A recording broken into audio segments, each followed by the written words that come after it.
She was the pregnancy we didn't want, my father said after his sixth beer, laughing like it was the funniest story he'd ever told.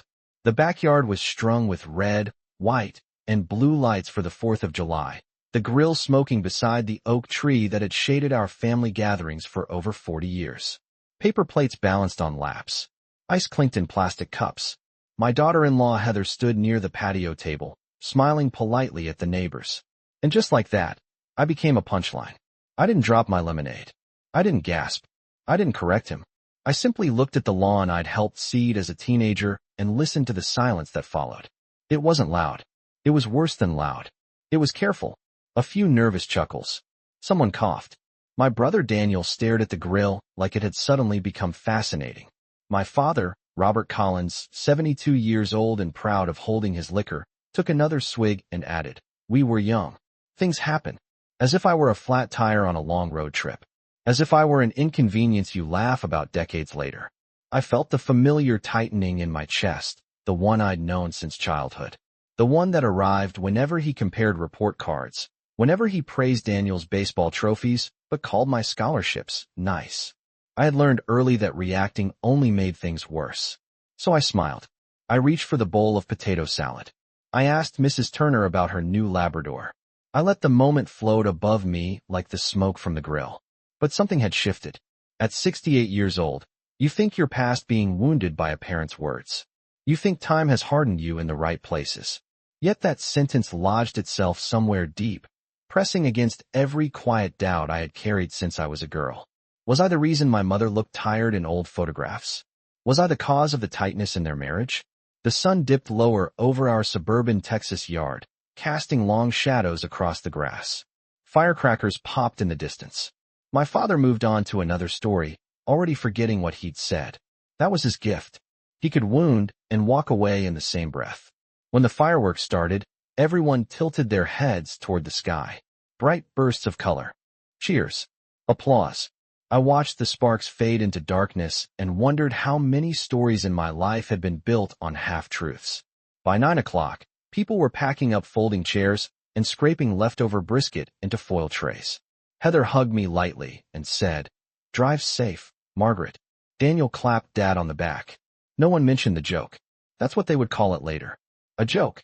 I drove home alone, past rows of houses with flags still fluttering in the humid night air. My home was quiet when I stepped inside. No laughter. No smoke. Just the ticking of the hallway clock and the faint scent of lavender from the sachets I kept in the linen closet. I went to my bedroom, sat on the edge of the bed, and stared at the wooden box beneath it. My mother, Eleanor Collins, had given it to me 12 years ago, 2 months before she passed. "You'll know when to open it," she had said. I had always assumed it contained recipes or old photographs. Something sentimental. Something harmless. My father's voice echoed in my mind. She was the pregnancy we didn't want. I knelt down slowly, my knees protesting against the hardwood floor, and pulled the box into the light. Dust traced its edges. My hands were steady. I have always been good at steady. I lifted the lid, and on top lay a single envelope in my mother's careful handwriting. My name. Margaret. No joke. No laughter. Just ink pressed firmly into paper, as if she had wanted every letter to last. I sat at the edge of my bed for a long time before opening the envelope, listening to the hum of the air conditioner and the distant echo of fireworks still cracking somewhere across the neighborhood.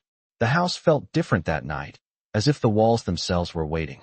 I traced my finger over my name written in my mother's careful script, remembering how steady her hands had always been, even during her last weeks. She had been the quiet center of our family, the one who filled the silence my father often left behind. I slid my finger beneath the flap and unfolded the paper slowly, careful not to tear it. The letter was dated 14 years ago. I began to read. "If he ever makes you feel unwanted, I need you to know the truth." My breath caught, but I did not cry.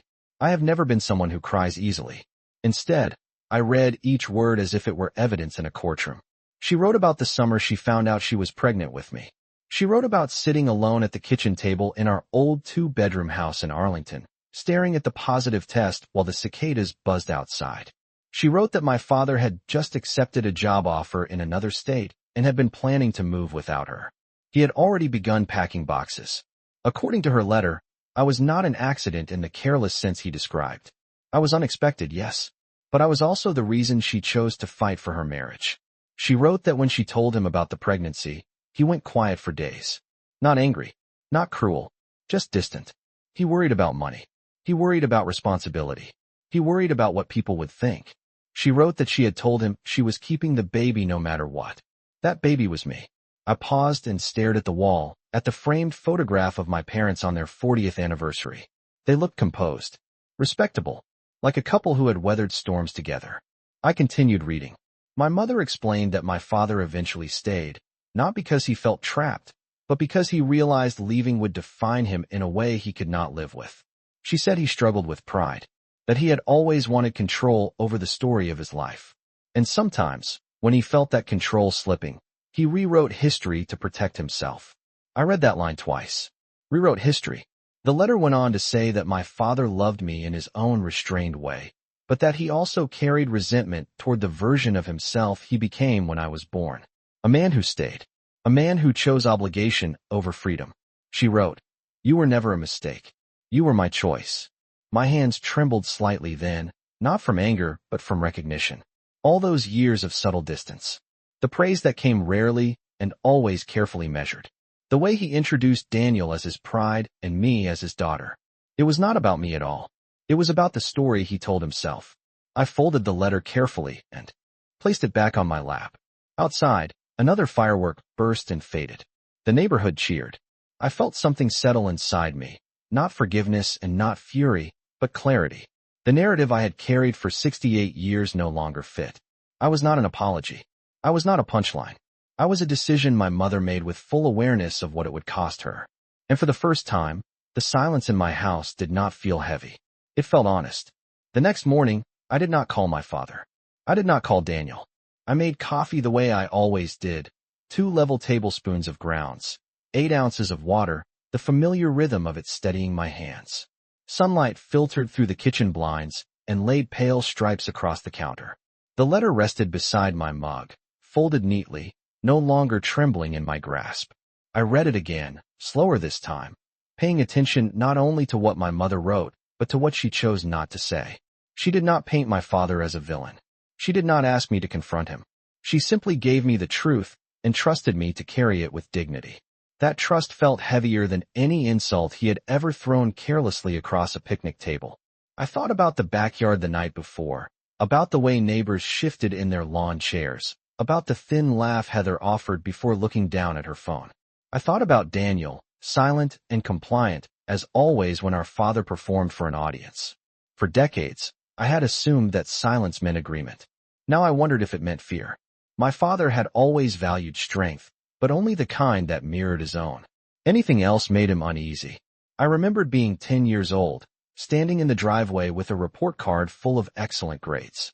He glanced at it, nodded once, and said, "That is good. Keep working." When Daniel hit a home run that same summer, my father retold the story for weeks. It was never cruelty in obvious form. It was subtraction. Subtraction of warmth. Subtraction of pride. Subtraction of acknowledgement. I used to think I had to earn what Daniel received naturally. Now I saw the pattern more clearly. If my birth represented a turning point he did not choose, then perhaps every achievement of mine reminded him of that loss of control. The realization did not make me angry. It made me calm. I washed my mug and dried it carefully, placing it back in the cabinet as if restoring order to something larger than my kitchen. Around noon, my phone buzzed with a text from Daniel. He wrote that Dad had been joking and that everyone knew he did not mean anything by it. I stared at the message for a long moment before setting the phone face down on the table. The phrase "did not mean anything by it" echoed in my mind. Words always mean something, especially when repeated over decades. I walked into the living room and stood before the bookshelf where family photo albums were lined in careful order. I pulled one down and opened it to a page from the year I graduated from college. My mother's smile in that photograph was radiant. My father's expression was reserved, almost cautious, as if he were unsure how much pride he was allowed to show. I touched the edge of the photograph and felt a quiet resolve settle into place. I did not need to argue about the past. I did not need to correct him publicly, but I would not carry his version of my existence any longer. My mother had given me more than a letter. She had given me authorship. And for the first time in 68 years, I understood that the story of my life did not belong to the loudest voice in the backyard. It belonged to me. 2 days passed before I decided to see him again. I did not call ahead. I did not rehearse what I would say.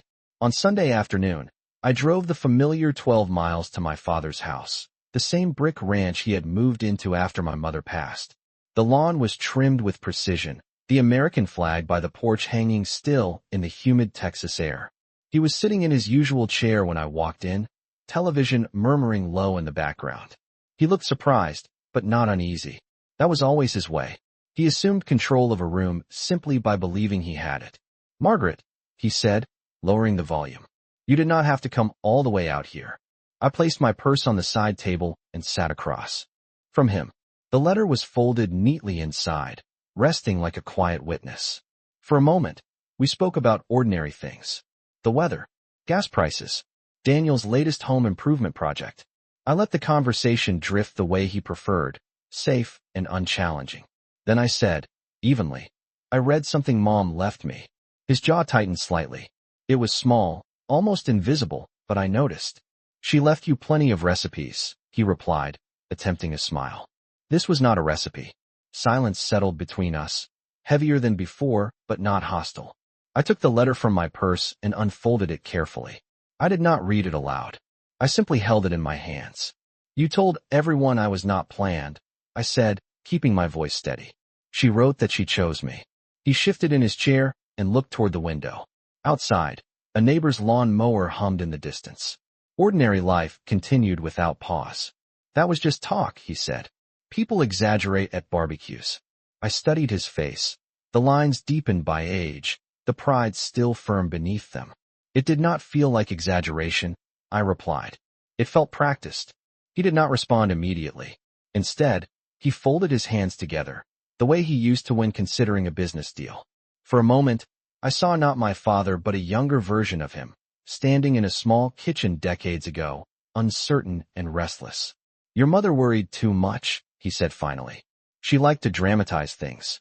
The old reflex rose in me, the instinct to defend her. But I did not argue. I did not need to. "She did not dramatize," I said calmly. "She documented." I placed the letter on the coffee table between us.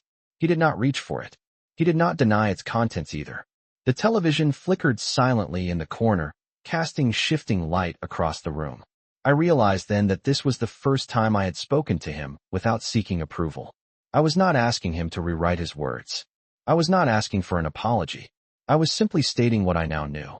"I was never a mistake," I said quietly, "and I will not carry that story anymore." He exhaled slowly, as if releasing something he had held for years. There was no dramatic confession, no raised voices, just an aging man confronted with a truth he could not comfortably dismiss. When I stood to leave, he remained seated. "Margaret," he called as I reached the door. I paused. "Your mother always believed in you," he said. It was not quite an admission, but it was closer than he had ever come. I nodded once and stepped outside into the late afternoon sun. The air felt warmer than it had 2 days earlier, clearer somehow.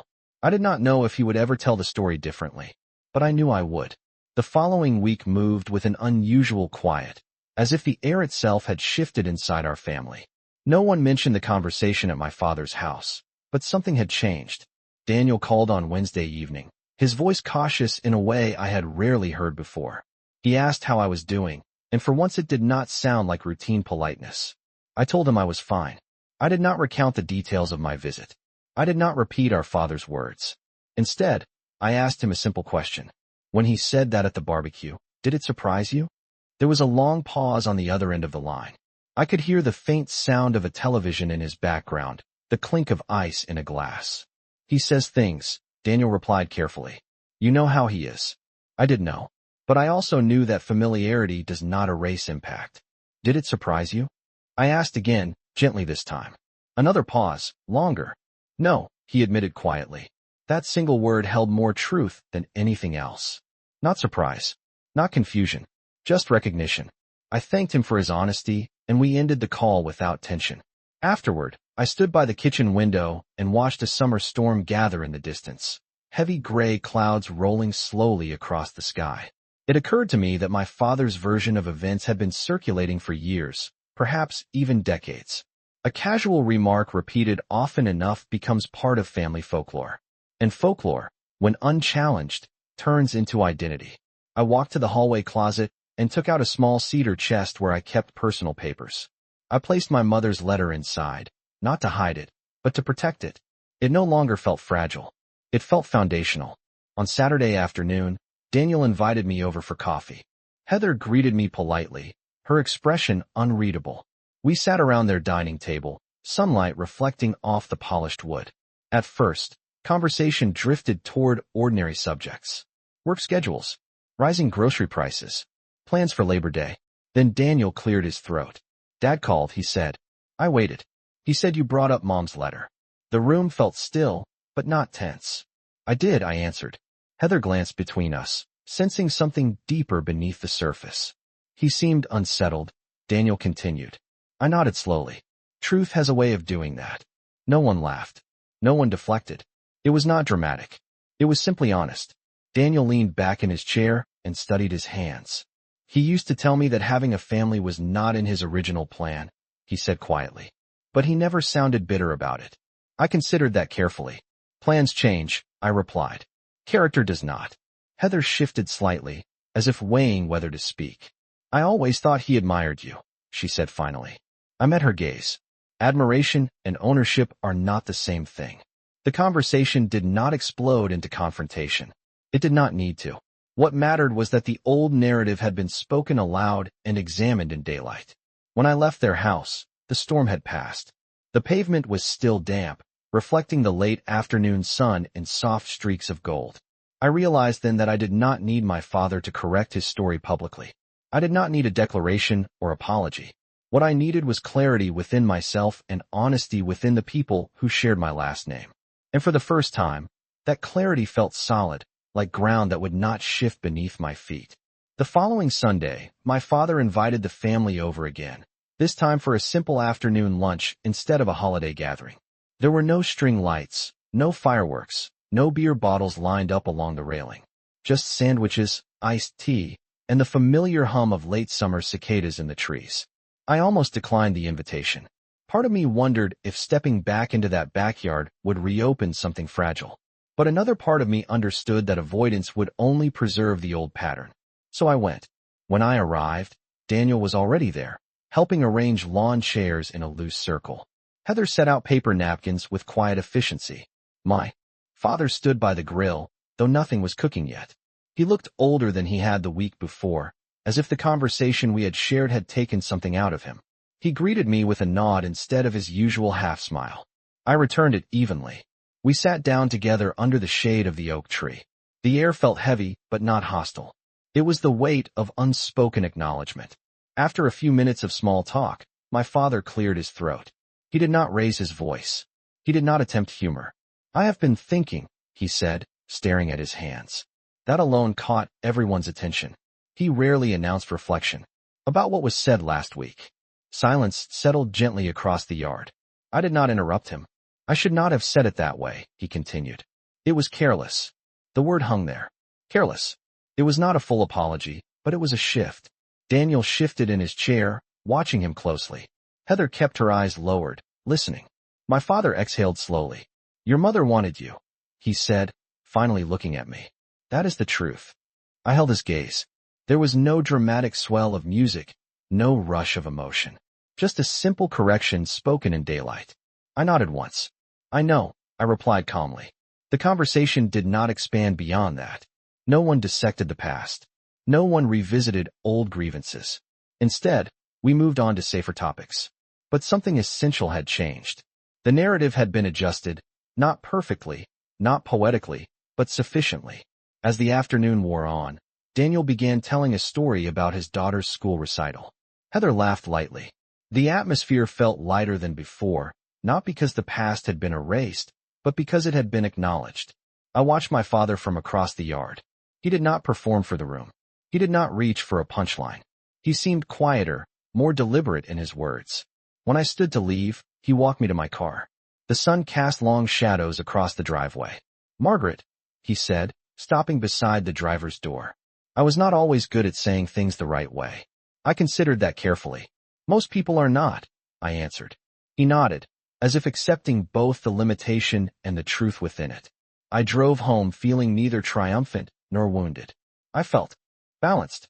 The story of my birth had shifted from a joke to a fact, from a careless remark to a conscious choice.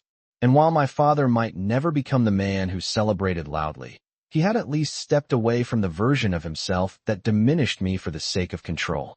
That was enough. The oak tree in his backyard would still stand next summer. There would be more gatherings, more conversations. But the ground beneath me no longer felt uncertain. It felt earned. Autumn arrived quietly that year, slipping into the neighborhood with cooler mornings and the faint scent of fallen leaves gathering along the sidewalks. I found myself thinking less about the barbecue and more about the space that followed it. Not the silence between my father and me, but the absence of tension inside my own chest. It was subtle at first. I slept more deeply. I no longer replayed old conversations in my mind before bed. The letter remained in the cedar chest, but I did not need to reread it every night. Its truth had settled into me like a foundation poured and dried. In October, Daniel invited us all to his daughter's school play. The auditorium smelled faintly of dust and floor polish. Rows of folding chairs lined up beneath bright stage lights. Families filled the seats with whispered conversations and the rustle of programs. My father sat beside me, his posture upright, hands folded neatly in his lap. When the children stepped onto the stage, he leaned forward slightly, attentive. I watched him in the glow of the overhead lights and noticed something I had not allowed myself to see before. He was not a man built for emotional expression. He was built for endurance, for providing, for maintaining order. And sometimes, in his effort to appear strong, he had mistaken restraint for distance. During intermission, he turned to me and said, "You were always good at speaking in front of a crowd." The comment was simple, almost casual, but it was specific. It reached back decades to debate tournaments and award ceremonies where he had sat in the audience, quiet but present. "Thank you," I answered. I did not search for more. I did not demand elaboration. The acknowledgement itself was enough. After the performance, we stood in the parking lot under the glow of tall stadium lights. Parents congratulated their children. Daniel wrapped an arm around his daughter's shoulders. Heather adjusted her coat against the cool breeze. My father lingered beside me as the others walked ahead. "Your mother used to say you had her stubbornness," he said, almost to himself. I smiled faintly. She said that like it was a compliment. He gave a small nod, the corners of his mouth tightening in what might have been agreement. The air between us felt different now. Not fixed, not perfect, but open. As we walked toward our cars, I realized that the shift in our relationship had not come from confrontation alone. It had come from clarity, from refusing to accept a careless narrative, from understanding that his flaws were not verdicts on my worth. Later that evening, back in my quiet home, I stood by the window watching a few leaves drift across the yard. The oak tree in his backyard would soon lose its color too. Seasons change whether we are ready or not. Stories, however, can remain frozen for years unless someone chooses to thaw them. I had chosen. Not loudly, not dramatically, but firmly. And in doing so, I had altered more than one memory. I had altered the way I carried myself within my own family. I was no longer the child trying to prove her place at the table. I was a woman who understood that her existence had been deliberate, protected, and chosen. That knowledge did not erase the past, but it reframed it. And sometimes, reframing is enough to transform a lifetime of quiet doubt into something steadier, something that no careless sentence could undo. Winter settled over Texas with a softer chill than most places, but the air still carried that unmistakable sharpness that makes you pull your coat tighter around your shoulders. By December, the neighborhood was lined with white lights and inflatable snowmen that never quite matched the 70-degree afternoons. My father hosted Christmas dinner that year, something he had not done since my mother passed. When Daniel mentioned it over the phone, I sensed the significance immediately. It was not about the food. It was about presence. When I arrived, the house smelled faintly of roasted turkey and cinnamon. A wreath hung on the front door, slightly crooked. My father had never cared much about decorations before. Inside, Heather was arranging dessert plates while Daniel adjusted the thermostat. Familiar movements, ordinary domestic sounds. But beneath it all was a new layer of attentiveness, as if everyone was aware that something fragile had been repaired and no one wanted to test it. We gathered around the dining table, the same oak table that had once stood in our childhood kitchen. My father carved the turkey carefully, passing slices without commentary. Conversation flowed lightly, touching on work schedules, holiday travel plans, and the children's excitement over gifts. At one point, Daniel raised a glass of sparkling cider and said, "To family." It was simple, direct. My father lifted his glass as well. His eyes met mine briefly across the table. There was no apology in that look, no dramatic confession. But there was acknowledgement. After dinner, we moved into the living room where a modest artificial tree stood near the fireplace. Ornaments from decades past hung unevenly along its branches. I recognized several that my mother had bought at craft fairs when we were young. My father picked up one small ornament shaped like a star and held it in his hand for a moment. "Your mother liked this one," he said quietly. No one corrected him. No one redirected the conversation. The statement was allowed to stand. Later, as we prepared to leave, snow began to fall lightly outside, unexpected but gentle. It dusted the driveway in a thin, fleeting layer. I stood on the porch pulling on my gloves when my father stepped beside me. "I was not always good at showing what mattered," he said, his voice steady but low. The sentence did not stretch further than that. It did not need to. "You stayed," I replied calmly. He nodded once, looking out at the falling snow. "Your mother insisted on that," he said. We both understood what he meant. She had insisted on me. On us. I drove home through quiet streets where holiday lights reflected softly against the thin snow. Inside my house, I hung my coat and stood for a moment in the entryway, listening to the stillness. The story of my birth no longer echoed with doubt. It carried context. It carried choice. It carried my mother's voice, firm and deliberate, reminding me that existence is not measured by someone else's readiness. It is measured by the courage of those who decide to keep you anyway. That Christmas, nothing grand happened. No dramatic declarations. No sweeping reconciliations. Just small adjustments in tone. Slight shifts in language. And sometimes, that is how healing looks. Quiet. Steady. Undeniable. Spring arrived with longer evenings and the steady hum of lawn mowers echoing across the neighborhood. The oak tree in my father's backyard began to fill out again, green leaves stretching toward the sun as if nothing had ever disrupted the ground beneath it. Nearly a year had passed since that summer evening when a careless sentence tried to reduce my existence to a punchline.